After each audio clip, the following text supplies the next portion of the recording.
Let it be a Nick and Jane, and let it be a Mr. Smith, a banker of Nick and Jane. They both keep their money in his bank. That's why we use the title Mr. Smith with respect.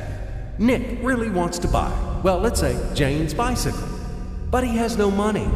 More precisely, he has money, but not enough, only $10, while Jane wants $100 for her precious bicycle. That's a problem. What should Nick do? Well, this bicycle is so desirable. He gives Jane his $10 as a deposit and asks plaintively not to sell the bike to anyone. He says that he will bring the rest of the money soon. At the same time, he runs to his bank, to the respected Mr. Smith, to get a loan for the missing $90.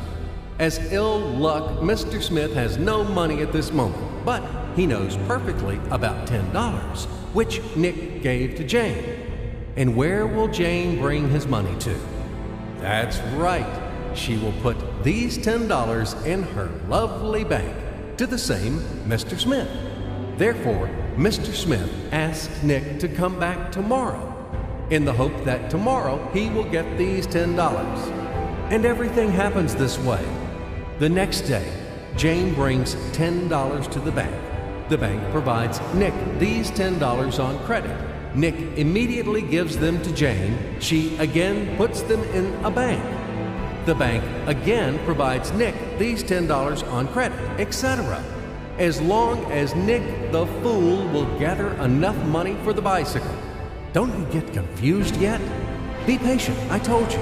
These demons have been trying to confuse you during 1,000 years. These damn economists and financiers. But anyway, we will figure everything out. So what do we have in the end?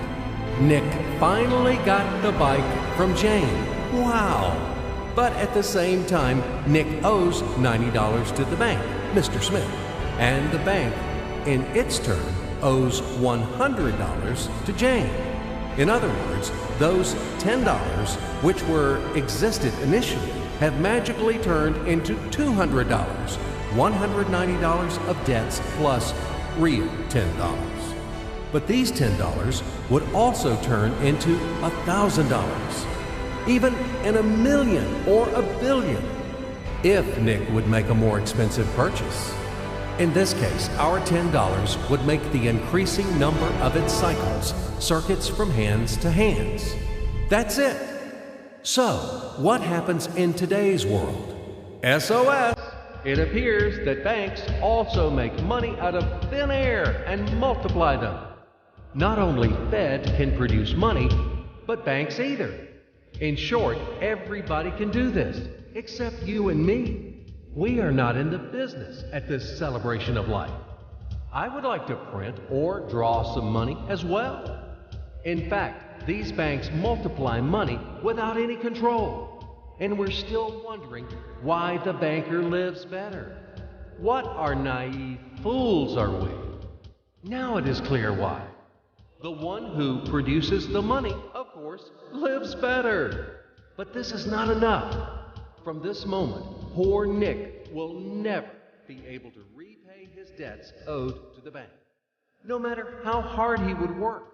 Silly Nick doesn't know it yet, that he's in slavery to the bank, in credit bondage forever, because those $90 which he owes to Mr. Smith do not exist in nature at all. Sly Mr. Smith made his money out of nothing. He created them out of thin air, just one click. And $10 turned into $200. Yes, but you can object reasonably.